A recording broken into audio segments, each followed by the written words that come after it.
Ya.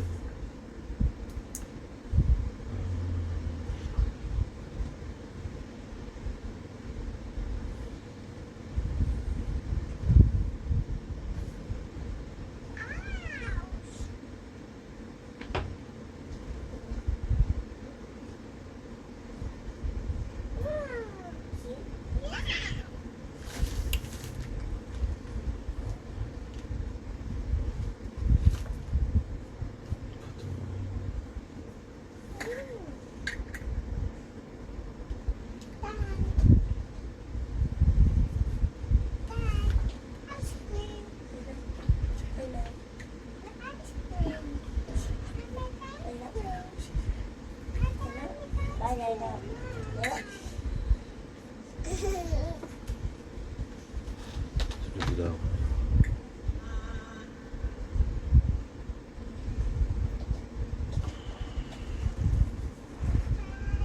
Bismillahirrahmanirrahim. Alhamdulillahirabbil alamin.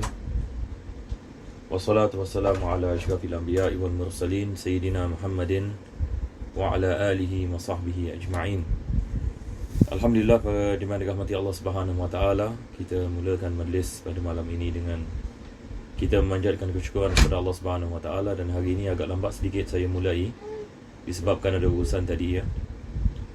Dengan itu kita akan terus masuk ini kepada kitab Fathul Mu'in. Dan insya-Allah taala pada hari ini kita akan membicarakan berkenaan dengan fasal yang mana penulis ini membicarakan tentang perkara-perkara yang membatalkan salat. Sebelum itu, pada minggu yang lepas kita sedang membicarakan berkenaan dengan hukum ahkam yang bersangkut dengan sujud tilawah.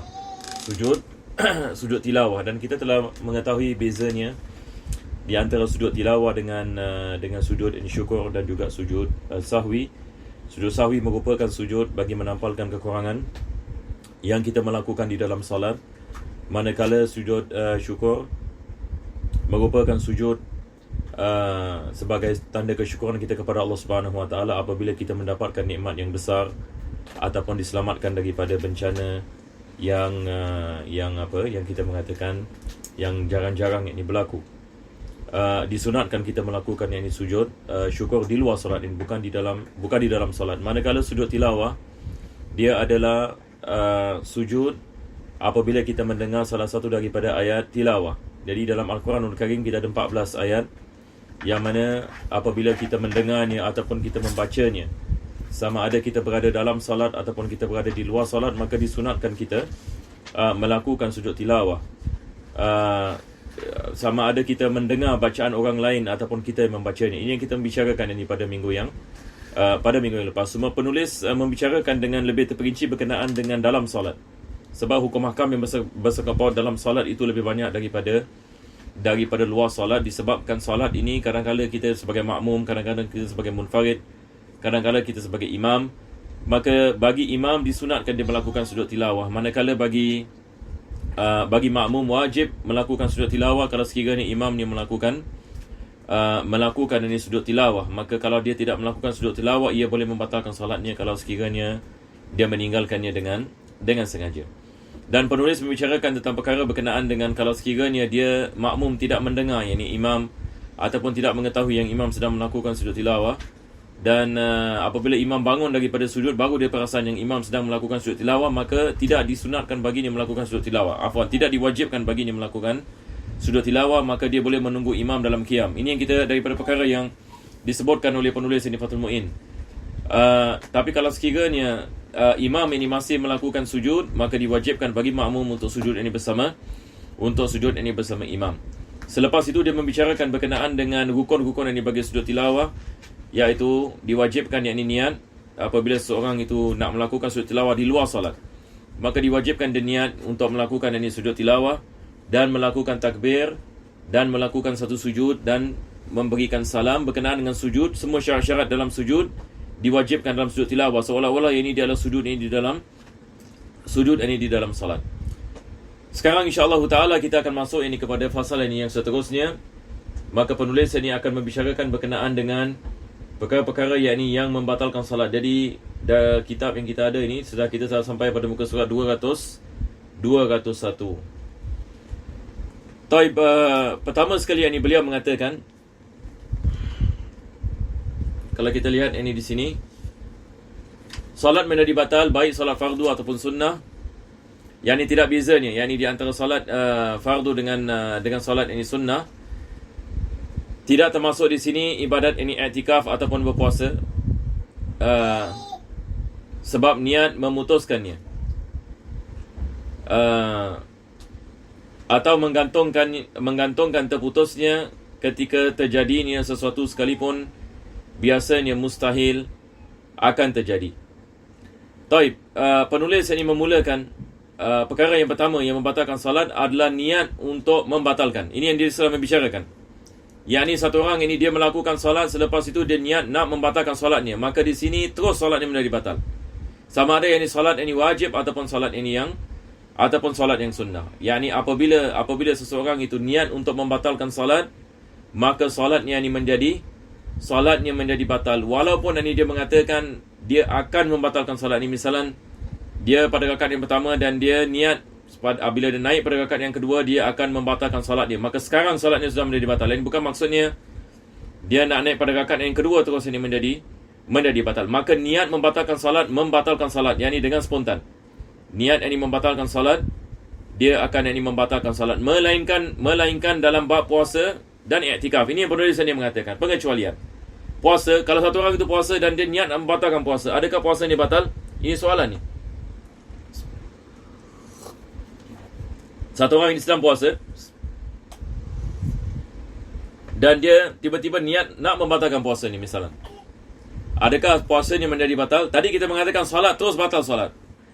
Kalau dia sedang melakukan salat dan dia niat nak membatalkan salatnya, maka batal salatnya. Tapi puasa tidak begitu ya. Kalau tak, ini banyak puasa ini orang ini akan menjadi batal. Yang ini maksudnya kalau sekiranya seorang itu dia sedang puasa dan dia niat nak membatalkan puasanya tidak menjadi batal, melainkan dia memakan ataupun meminum ataupun melakukan perkara-perkara yang membatalkan puasa. Sama juga dengan i'tikaf. Satu orang ini dia sedang ini niat i'tikaf. Dan dia niat untuk membatalkan i'tikafnya, maka ini tidak memberikan kesan kepada i'tikaf ni. Kalau dia niat misalan, kalau handphone aku bunyi, aku akan batalkan solat. Sekarang ini solatnya sudah batal, belum lagi, tak payah tunggu yang ni handphonenya, tak payah tunggu handphone yang bunyi. Maka menggantungkan niat membatalkan solat, menggantungkan niat dengan apa saja sekalipun, akan membatalkan salat. Dan menggantungkan niat ini banyak misal yang kita boleh membicarakan, betul ke tidak? Banyak misal. Yang ini satu orang mengatakan misalan apabila terbit ni matahari, wallahu alam, dia sedang ini melakukan salat ini misalan, dia niat ini untuk membatalkan salat ni misalan, ataupun yang ini apabila datang Zaid, aku akan batalkan salat aku. Apabila wallahu alam, ini semua yang ini dia boleh menggantungkan ini banyak perkara. Sama juga ini seperti ini bab talak. Ini ulama kita membicarakan tentang menggantungkan talak ini dengan yakni sesuatu perbuatan ataupun sesuatu masa. Maka ini semua adalah perkara yakni yang akan membatalkan salat. Jadi apa sahaja perkara yang kita menggantungkan niat, ia akan membatalkan salat kita. Selepas itu ini penulis tadi mengatakan walau muhalan, walaupun ini dia menggantungkan niat dengan sesuatu yang mustahil. Adiyan, tetapi mustahil dalam segi adat, bukan mustahil dalam segi akal. Mustahil ini dalam segi adat.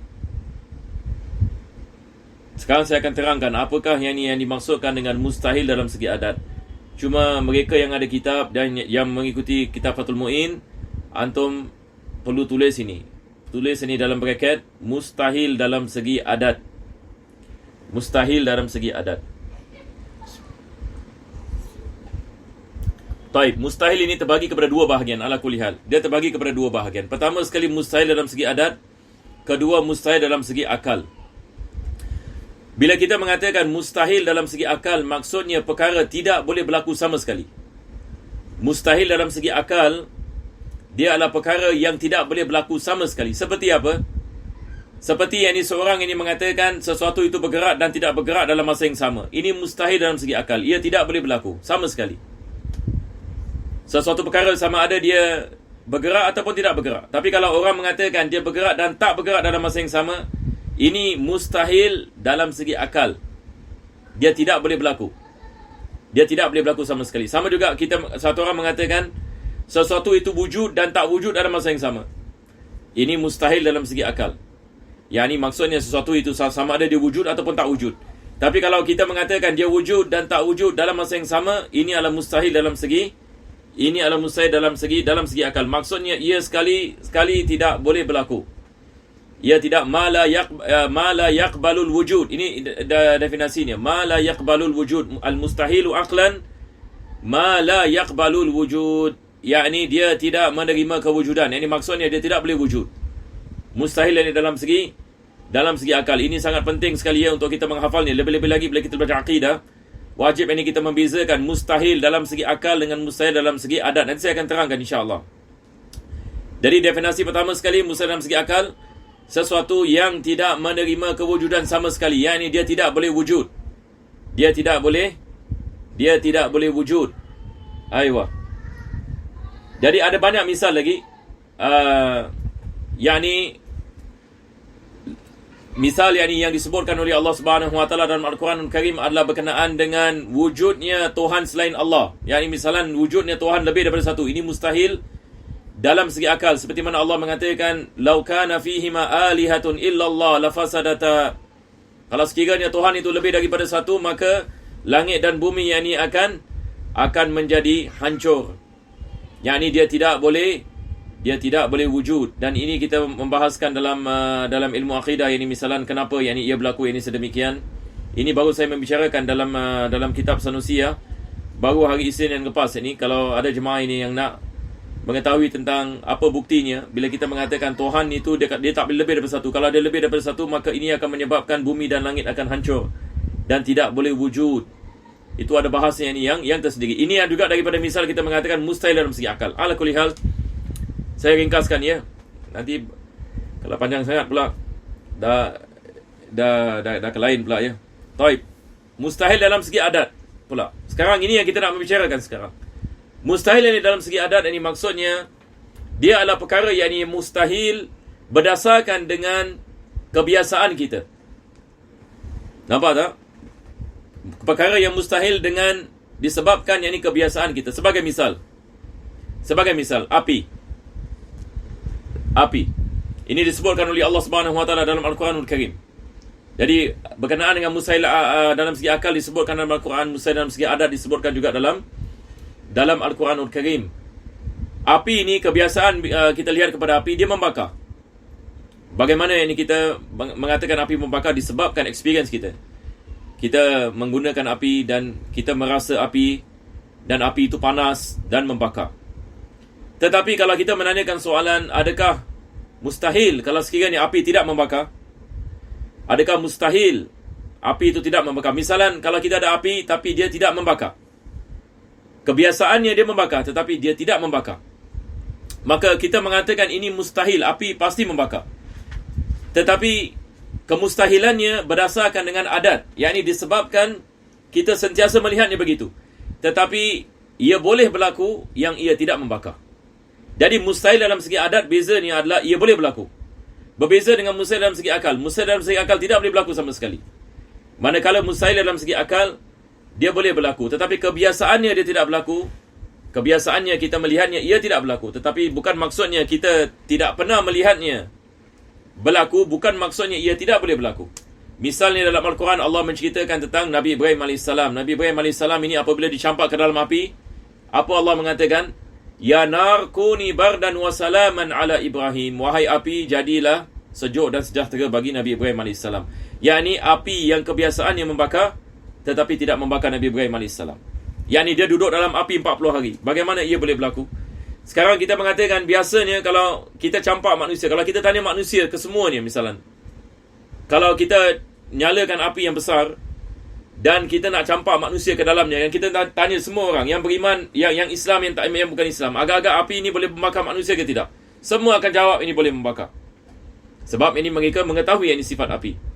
Tetapi Allah Subhanahu Wa Taala berkuasa untuk menyebabkan api itu yang kebiasaannya membakar tidak membakar. Ini adalah mustahil dalam segi adat.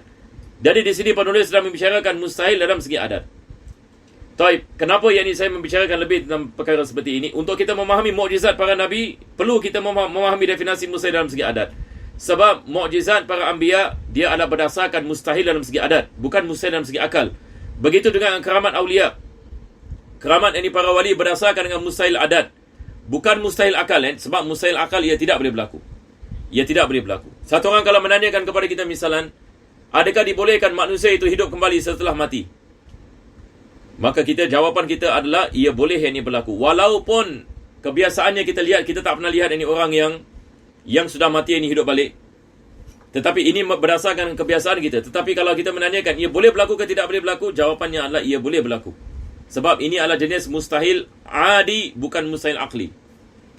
Jadi perlu untuk kita membezakan yang ini di antara mustahil yang ini adi dan mustahil yang ini akli. Dalam ilmu akidah yang ini dibahas ini lebih dalam bab mukjizat.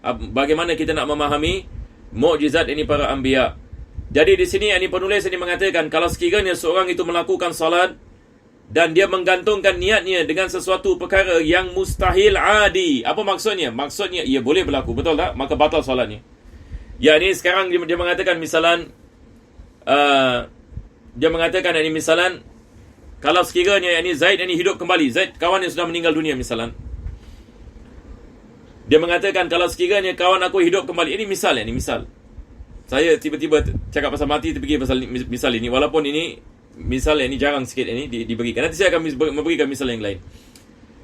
Dia mengatakan misalan kalau kawan saya ini hidup ini kembali, saya akan membatalkan solat saya.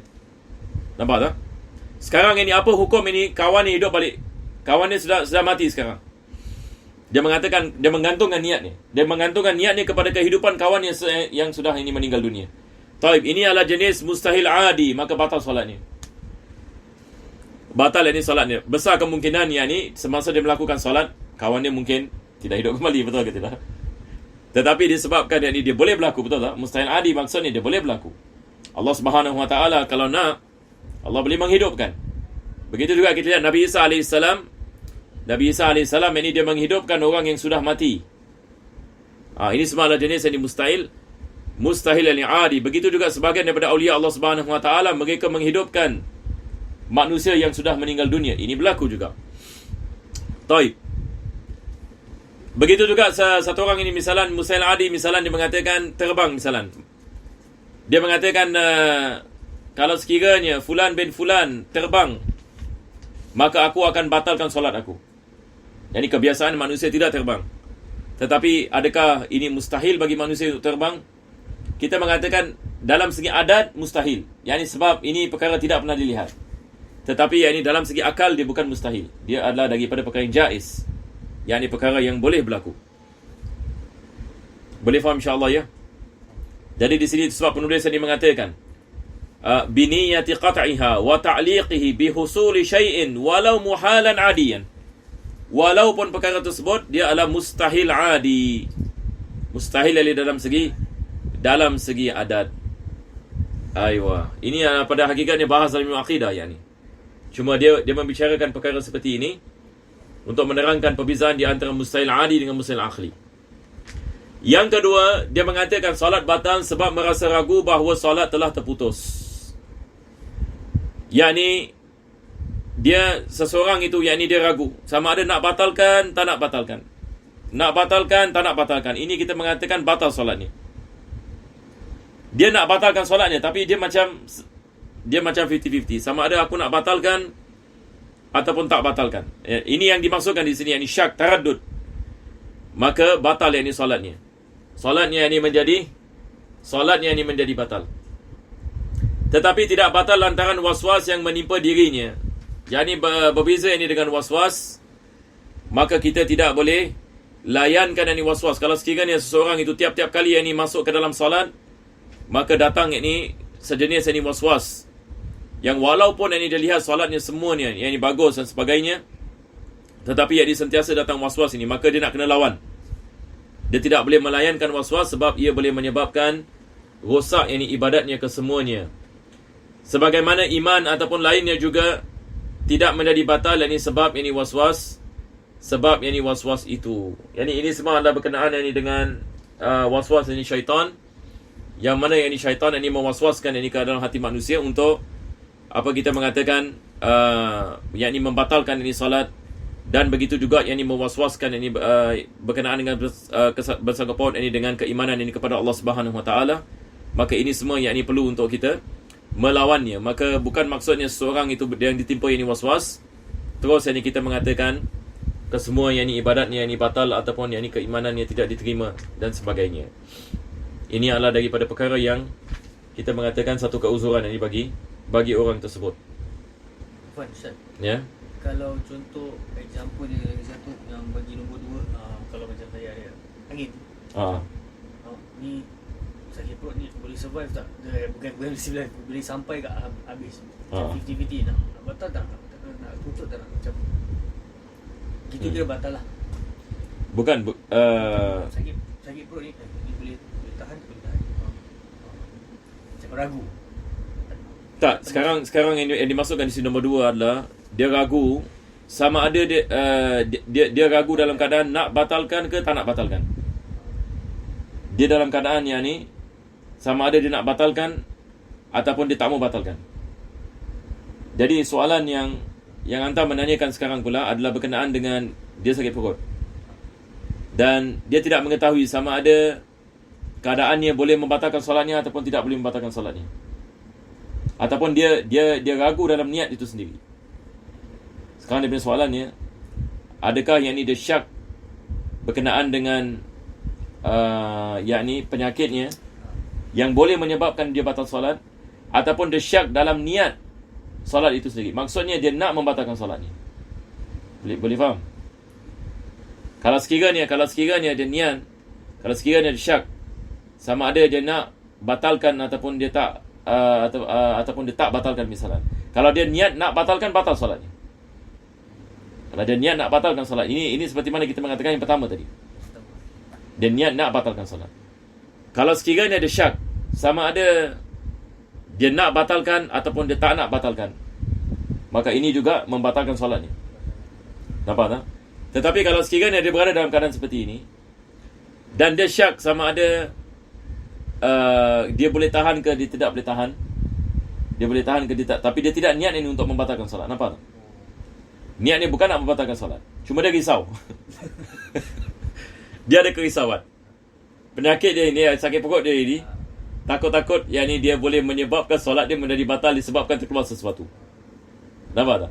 Selagi mana dia tidak berlaku apa-apa, tidak batal solatnya. Sebab dia tidak niat untuk membatalkan solat. Boleh faham insya-Allah? Baik. Yang ketiga, ini penulis yang mengatakan solat ini menjadi batal sebab banyak berbuat selain jenis ini perbuatan solat, yang itu semua diperbuat ini dengan keadaan yakin. Perkara yang ketiga, penulis ini membicarakan berkenaan dengan perbuatan yakni pergerakan yang banyak. Yakni satu orang itu dia melakukan solat. Satu orang ini dia melakukan solat dan dia melakukan ini pergerakan yang dia melakukan pergerakan yang banyak. Seperti mana kita mengetahui sebelum ini bila dalam kitab-kitab ini dalam mazhab Syafi'i, seperti kitab Muqaddimah Hadramiyah, begitu kan kitab Zubat, selagi mana kita tidak bergerak ini 3 kali berturut-turut dengan anggota yakni yang besar, maka solat kita tetap sah, melainkan kalau kita bergerak yakni dengan 3 kali gerakan dengan yakni anggota yakni yang besar. Cuma di sini penulis mengatakan wa bi fi'lin katsir yaqinan. Yakni dia dalam keadaan yakni yakin, bukan dalam keadaan syak. Kalau dia dalam keadaan syak, tidak ada apa-apa. Sebab asalnya tidak ada. Tapi kalau sekiranya dia yakin yang dia telah melakukan perbuatan yang banyak, ini yang membatalkan salat. Min ghairi jinsi af'aliha. Min ghairi jinsi af'aliha. Apa maksudnya? Yakni maksudnya kita dalam salat ini, kita bergerak dalam salat. Betul ke tidak? Kita rukuk. Adakah maksudnya saya rukuk misalan? Sekarang kita angkat kedua tangan kan? Allahu Akbar. Ini kita angkat 2 tangan, dah 2 anggota. Lepas itu kita membongkokkan badan kita, dah 1 anggota. Adakah ini juga termasuk dalam 3 kali gerakan? Maka di sini penulis mengatakan selain daripada jenis ini solat. Yang ini maksudnya ini tak termasuk.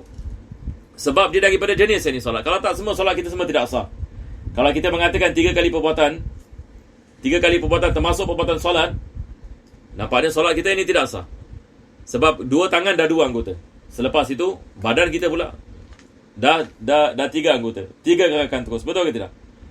Yang ni kalau kita melakukan rukuk misalnya. Jadi di sini dia mengatakan itu tidak termasuk daripada gerakan, sebab dia daripada jenis ini solat. Dia daripada jenis solat. Itu sebab ini dia mengatakan di sini solat menjadi batal sebab banyak berbuat Banyak berbuat ini maksudnya di sini adalah banyak gerakannya. Mungkin kita boleh tulis ni ya. Terjemahannya kurang tepat ini di sini. Dia mengatakan perkataan berbuat. Ini berbuat. Apa yang lebih terang adalah dia berbuat perbuatan. Nampak tak? Berbuat ini perbuatan. Kita akan tambah sesuatu. Selain jenis perbuatan solat. Selain jenis perbuatan solat. Ini dimaksudkan. Yang itu semua diperbuat ini dengan keadaan yakin. Berbeza kalau dia dalam keadaan syak. Jadi kalau dia dalam keadaan yakin, maka ia membatalkan solatnya. Jika yang membuatnya mengerti bahkan hal itu hukumnya haram, ataupun tidak mengetahui namun ketidakketahuannya itu tidak dianggap sebagai uzur. Yang ini di sini penulis ini membicarakan tentang seseorang yang mengetahui hukumnya, batal solatnya. Kalau sekiranya dia tahu misalnya 3 kali pergerakan ini boleh membatalkan solatnya, maka dia melakukan pergerakan 3 kali, batal solatnya. Ini kalau sekiranya dia mengetahui. Bagaimana pula dengan seorang yang jahil? Maka di sini penulis mengatakan jahil juga batal solatnya. Kalau sekiranya tidak ada keuzuran bagi kejahilannya. Bagaimana kita mengatakan jahil yang ada keuzuran? Jahil yang ada keuzuran ini maksudnya dia tidak boleh belajar. Disebabkan dia berada di tempat yang tidak ada ulama. Ataupun dia tinggal di tempat yang jauh daripada para ulama misalnya. Tak ada orang nak ajar dia misalnya. Cuma ini zaman dahulu. Zaman sekarang pula berbeza ya. Zaman sekarang ini hatta satu orang duduk di tempat yang tidak ada ulama, tetapi dia tetap boleh belajar. Betul ke tidak? Dengan kemudahan yang Allah Subhanahu Wa Taala memudahkan dengan dengan video-video yang ada, dan masya-Allah semua orang boleh belajar. Boleh belajar tentang hukum ahkam Islam. Ini adalah kemudahan. Tapi zaman dahulu mereka tidak boleh mempelajari melainkan dengan mereka pergi kepada para ulama. Maka di sini kita mengatakan kalau sekiranya tidak ada keuzuran maka batal solatnya. Dan selepas itu penulis mengatakan pergerakan itu walaan. Walaan ini maksudnya dia mualah, dia berterusan. Dia berterusan. Misalnya satu orang dia mengangkat tangannya. Dia mengangkat tangannya dan dia menggerakkan tangannya 3 kali berterusan. 1, 2, 3. Dia tidak ada stop. Ini yang dimasukkan dengan walaan. Dia tidak ada berhenti. Maka ini membatalkan solat. Jadi penerjemah ini mengatakan lagi pula perbuatan banyak tadi dilakukan secara sambung menyambung. Ini mualah. Sambung menyambung. Dia tidak ada berhenti di antaranya. Menurut penilaian kebiasaan yang berlaku. Ini semua balik kepada uruf. Apa maksud ini balik kepada uruf? Ini balik kepada kebiasaan. Bila kita membicarakan sesuatu dia berlaku berterusan, maksudnya dia tidak berhenti. Dia tidak ada berhenti. Berdasarkan kepada uruf. Bila kita melakukan begini 1, 2, 3 ini apa kita mengatakan mualah. Nampak tak? Tapi kalau kita gerak 1 kali, kita berhenti. Kita gerak 1 kali, kita berhenti. Maka di sini kita mengatakan dia bukan berterusan. Fi ghairi syiddatil khauf wa naflis safar. Selain daripada solat syiddatul khauf. Seperti mana kita mengetahui, saya rasa syiddatul khauf kita telah membicarakan sebelum ini. Salat syiddatul khauf tidak ada masalah. Kita boleh bergerak sebanyak-banyaknya. Satu orang misalnya dia dalam medan pertempuran. Dan musuh di hadapannya misalnya. Dia melakukan salat syiddatul khauf. Ini kita tidak membicarakan tentang perbuatan yang banyak. Ini hatta dia berlari, dia merangkak, semua tidak membatalkan salat. Semua tidak membatalkan salatnya. Dia boleh salat sambil berlari dan sebagainya. Dan begitu juga dengan naflis safar. Satu orang itu dia melakukan salat sunat apabila dia berada dalam keadaan dia berada dalam keadaan musafir. Misalnya dia melakukan solat di atas kenderaan. Dia melakukan solat di atas kenderaan, ataupun dia melakukan solat sambil berjalan. Boleh ke tidak boleh? Dia melakukan solat sambil berjalan. Ini kalau dia musafir dibolehkan. Hatta safar yang pendek. Cuba bayangkan. Hatta safar yang pendek. Safar yang pendek adalah maksudnya kurang daripada 2 marhalah. Tapi dengan syarat dia mesti keluar daripada kawasannya, keluar daripada negerinya. Dibolehkan dia melakukan solat dalam kereta. Kalau kita zaman sekarang, kita melakukan solat dalam kereta ataupun dalam kapal terbang dan sebagainya. Jadi bergerak di sini tidak membatalkan solat. Maka ini adalah pengecualian. Lain halnya dengan tidak banyak berbuat. Yakni tidak banyak pergerakan, ya. Kita nak tulis, ya. Tidak banyak pergerakan. Misalnya, penulis memberikan misal. Macam mana ini tidak banyak pergerakan? Dia mengatakan misalnya 2 kali langkah. 2 kali langkah selagi mana yakni dia tidak melompat. Yakni melompat ini semua ulama kita mengatakan batal solat. Satu orang ini solat dia lompat. Khalas kita mengatakan. Tapi walaupun dia mengatakan tapi saya lompat 1 kali je. Batal solat dia. Sebab lompat ini dia merangkumi banyak anggota ya. Jadi ini melompat ini terus ini batal ini solat ni. Tetapi kalau sekiranya dia bergerak 2 kali misalnya, ini tidak ada masalah. Selagi mana dia tidak niat main-main. Kalau dia niat main-main, batal solatnya. Walaupun 1 kali. Walaupun 1 kali. Satu orang ini misalnya dalam solat, dia meletakkan kakinya ke depan misalnya. Sengaja. Dengan niat main-main, batal solatnya. Walaupun ini 1 kali. Walaupun ini 1 kali.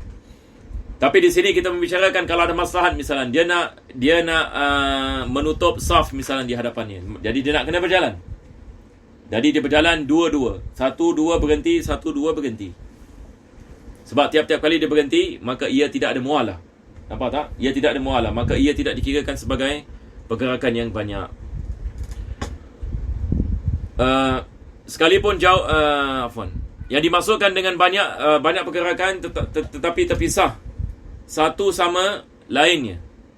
Nanti ya saya rasa saya lompat pula ya. Ataupun 2 kali ataupun 2 kali yang ini memukul. Ini kalau sekiranya yang ini dengan apa kita mengatakan pukulan yang ini yang kuat.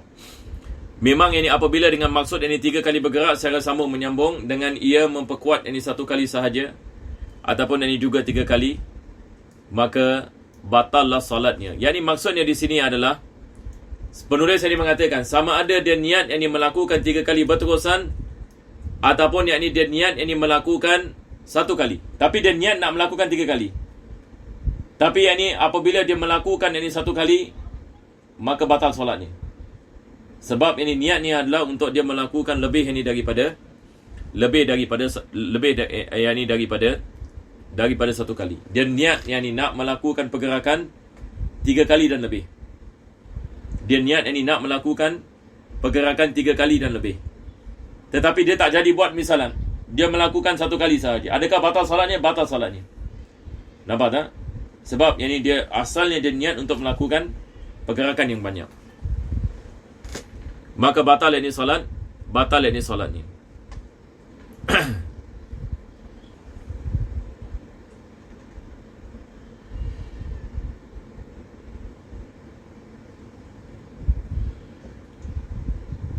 Selepas itu yang penulis ini mengatakan wal kasirul mutafarriqu bihaitsu yu'addu kullun munqati'an 'amma qablahu.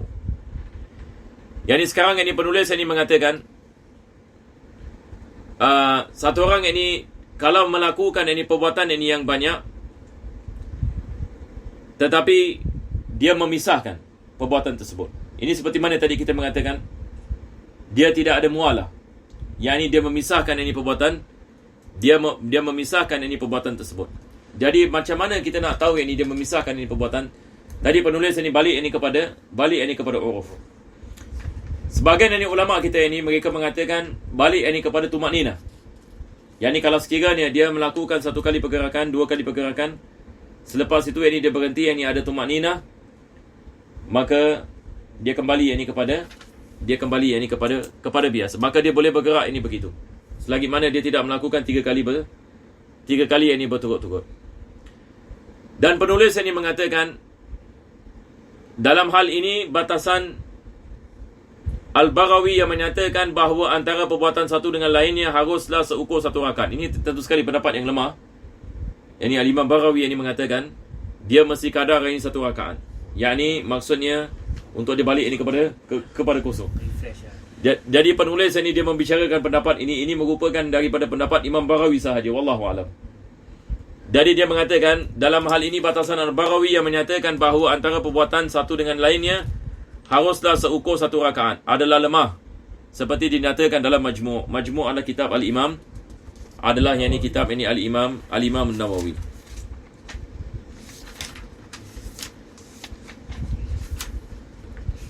Kita teruskan lagi sikit ya.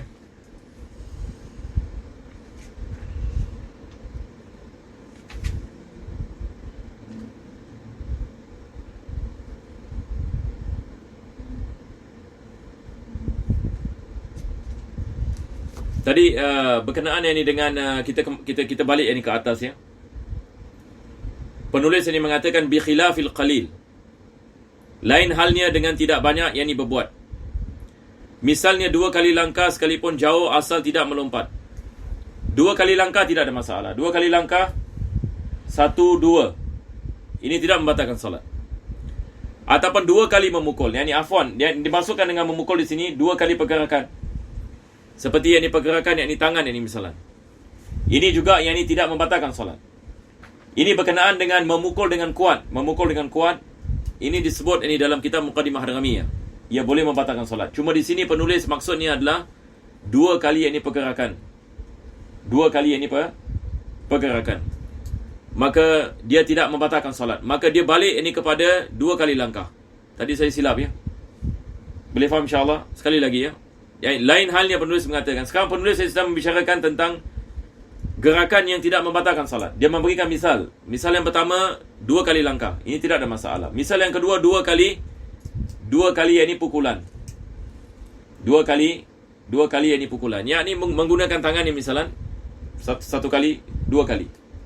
Ini adalah pergerakan yang sedikit. Ini tidak membatalkan salat. Tapi selepas itu ini dia mengatakan memang apabila dengan maksud 3 kali bergerak secara sambung menyambung dengan ia membuat 1 kali sahaja ataupun juga 3 kali maka batal solatnya. Ini adalah seperti mana saya mengatakan, dia nak melakukan 3 kali tapi selepas itu dia melakukan 1 kali, batal solatnya sebab niat ni untuk melakukan 3 kali. Taib. Yang lain ini seperti mana kita mengatakan berkenaan pendapat Al-Barawi. Sekarang ini kita teruskan kepada yang di bawah.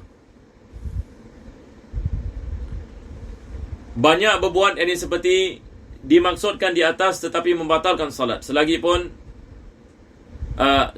yang ini dengan tidak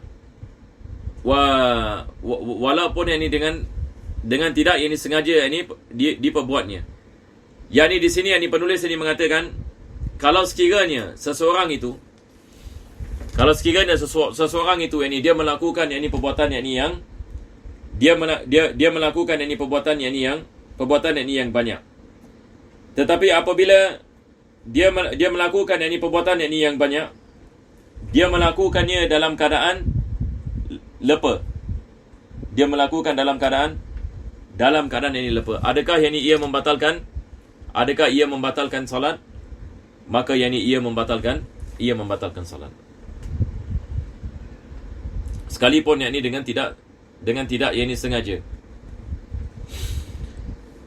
Yang dimaksud banyak adalah seperti halnya 3 kali kecapan yang ini mengunyah, 3 kali melangkah dengan sambung menyambung, sekalipun hanya sepanjang ataupun langkah ini diampuni adanya, ataupun seperti halnya menggerakkan kepala dan tangan sekalipun yang ini dilakukan yang ini bersama. Jadi di sini seperti mana kita mengatakan berkenaan dengan pergerakan dalam solat, 3 kali pergerakan yang dimasukkan dengan gerakan yang ini yang banyak.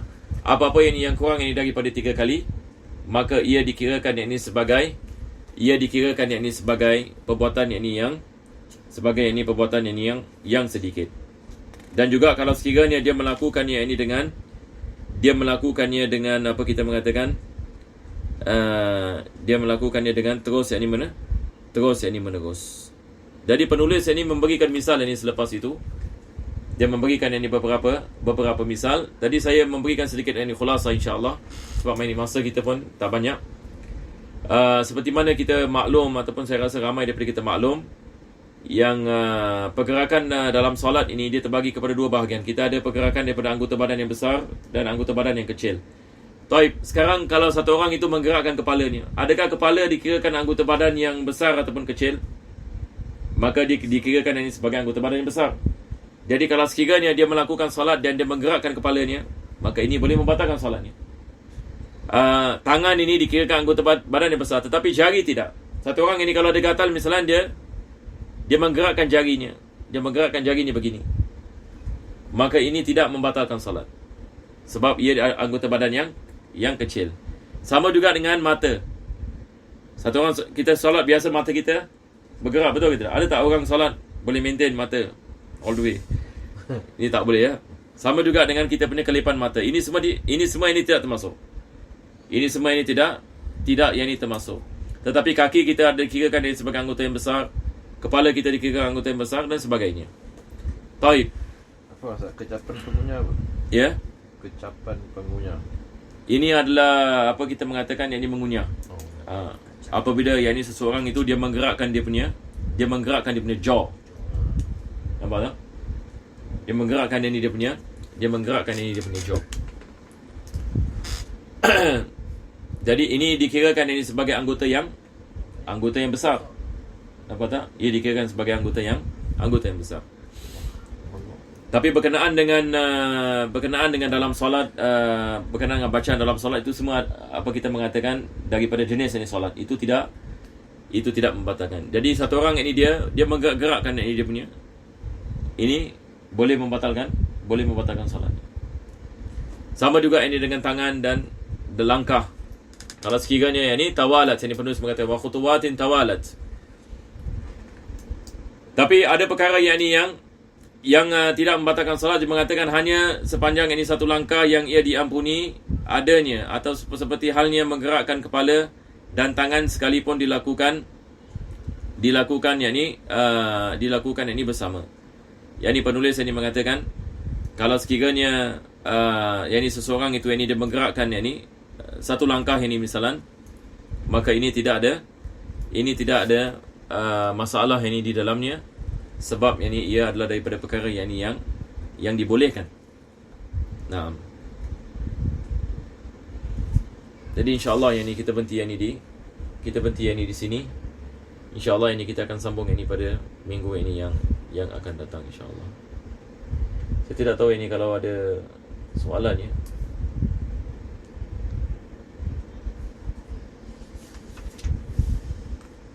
Ada soalan dekat. Assalamualaikum Ustaz. Waalaikumsalam. Kalau seseorang itu tidak melakukan tahiyat awal,